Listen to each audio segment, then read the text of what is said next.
Hello, my dear students and parents. Welcome to our Math Planet channel. मंथन प्रज्ञाशोध सामान्य परीक्षा इयत्ता 4थी विषय गणित यामधील 5वे प्रकरण भूमिती आहे आणि त्यातील वर्तुळ हा 7वा उपघटक आहे. तर त्यावर आधारित एक्सरसाइज नंबर 34 आज आपण सॉल्व्ह करणार आहोत. अतिशय सोपी एक्सरसाइज आहे परंतु तितकीच महत्त्वाची आहे. तत्पूर्वी आपण वर्तुळातील काही गोष्टींचा अभ्यास करूया.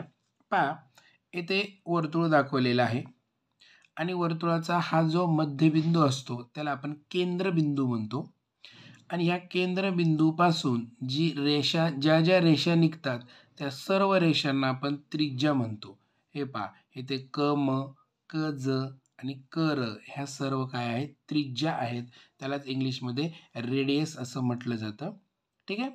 आता ह्या वर्तुळाची बघा क ज आणि क र ह्या दोन त्रिज्या मिळून र ज ही काय तयार होते? हा व्यास तयार होतो आहे. ठीक आहे. म्हणजे दोन त्रिज्या मिळून वर्तुळाचा काय तयार होतो? व्यास तयार होतो आणि हा व्यास कुठून जातो? वर्तुळाच्या केंद्रातूनच जातो. इथे बघा प न ही वर्तुळाची जीवा आहे. जीवा आणि हा व्यास. मग जीवा आणि व्यासमध्ये काय फरक आहे? तर जीवा आणि व्यास याच्यामध्ये प्रामुख्याने फरक म्हणजे व्यास हा वर्तुळाच्या केंद्रातून जातो आणि जीवा ही वर्तुळाच्या केंद्रातून जात नाही. ती वर्तुळावरील कोणतेही दोन बिंदूंना जोडते. मग ही जीवा आहे आणि ही सुद्धा जीवा आहे हे लक्षात ठेवा. फक्त ही वर्तुळाच्या केंद्रातून गेली आहे म्हणून त्याला आपण काय म्हणतो? व्यास म्हणतो. हे लक्षात ठेवा. मग तुम्हाला प्रश्न येतो की वर्तुळाची सर्वात मोठी जीवा कोणती?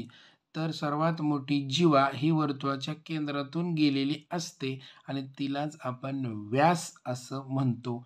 त्यामुळं ही गोष्ट लक्षात ठेवा.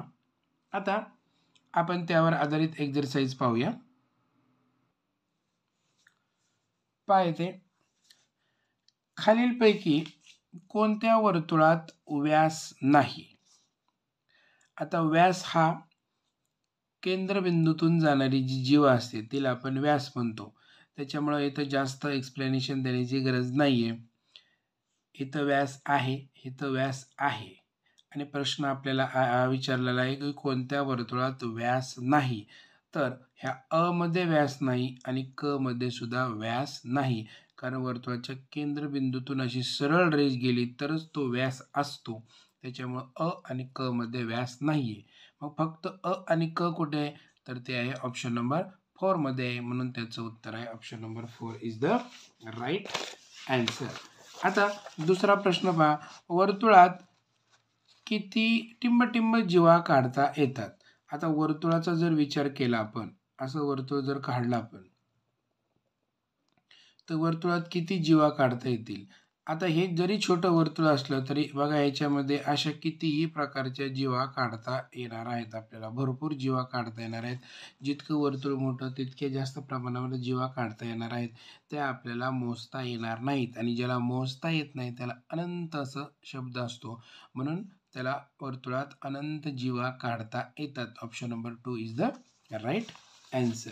पुढे पहा, खालीलपैकी कोणत्या पर्यायात त्रिज्या नाही? आता त्रिज्या काय असते? वर्तुळ केंद्रातून अशा काढलेल्या रेषा असतात. म्हणजे तुमच्या सायकलच्या ज्या पद्धतीने तारा असतात अशा पद्धतीने ह्या सर्व काय असतात? वर्तुळाच्या त्रिज्या असतात आणि ह्या दोन त्रिज्या मिळून व्यास तयार होतो. मग प्रश्न काय आपल्याला? खालीलपैकी कोणत्या पर्यायात त्रिज्या नाही? आता पहिला पर्याय बघा. ह्या वर्तुळ केंद्रापासून असं समजा की दोन तारा निघालेल्या आहेत तुमच्या सायकलच्या. ही एक म्हणजे इथं दोन त्रिज्या आहेत. इथं एक त्रिज्या आहे. इथे पहा वर्तुळ केंद्रातून टच होऊन झालेले नाही आहेत. त्याच्यामुळे इथं त्रिज्या नाही आहे. इथे पण दोन त्रिज्या आहेत. म्हणजे ऑप्शन नंबर 3 मध्ये त्रिज्या नाही आहे. तेच त्याचं उत्तर आहे.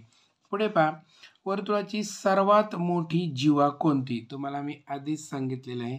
वर्तुळाच्या केंद्रातून जाणारी, हे पहा, वर्तुळाच्या केंद्रातून जाणारी जी सरळ रेषा असते तीच वर्तुळाची सर्वात मोठी जीवा असते आणि तिलाच आपण व्यास असं म्हणतो. व्यास कुठे? ऑप्शन नंबर 4 मध्ये आहे. म्हणून ते त्याचं उत्तर आहे.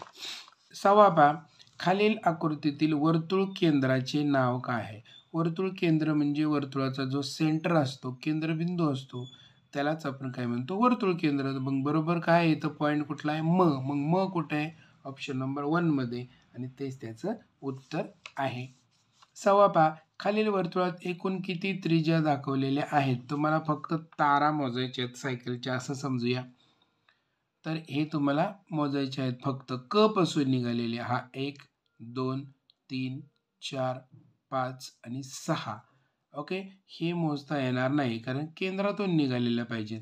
मग 6 कुठे आहे? ऑप्शन नंबर 3 मध्ये आहे, आणि option number 3 is the right answer. 7वा प्रश्न पहा, खालील आकृतीतील रेषाखंड इयरला काय म्हणतात? आता रेषाखंड इयर हा जो आहे, ही वर्तुळाची जीवा आहे, त्याच्यामुळे त्याला जीवा असं नाव आहे, आणि ते आहे ऑप्शन नंबर 2 मध्ये. म्हणून 7व्याचं उत्तर option number 2 is the right answer. 8वा पहा, खालील वर्तुळात खालीलपैकी कोणता रेषाखंड त्रिज्या होऊ शकत नाही? आता त्रिज्या कोणता होऊ शकत नाही? तर ह्या ड पासून निघालेले सर्व त्रिज्या असतात. ओके, आता इथं सरळ दिसते, हा ख ग ही त्रिज्या नाहीये, त्याच्यामुळे इथं जास्त आपल्याला एक्सप्लेनेशन देण्याची गरज नाही. ख ग त्याचा वर्तुळ केंद्राशी काही संबंध नाही, त्याच्यामुळे ही त्रिज्या नाहीये. Option number 4 is the right answer. आता 9वा प्रश्न पहा, सोबतच्या आकृतीतील कोणता बिंदू वर्तुळ मध्ये आहे? हा प्रश्न झालेला आहे बघा. बरोबर वर्तुळ मध्ये कुठला बिंदू आहे? फ. त्याच्यामुळं फ कुठे आहे? ऑप्शन नंबर 2 मध्ये. म्हणून 9व्याचं उत्तर option number 2 is the right answer.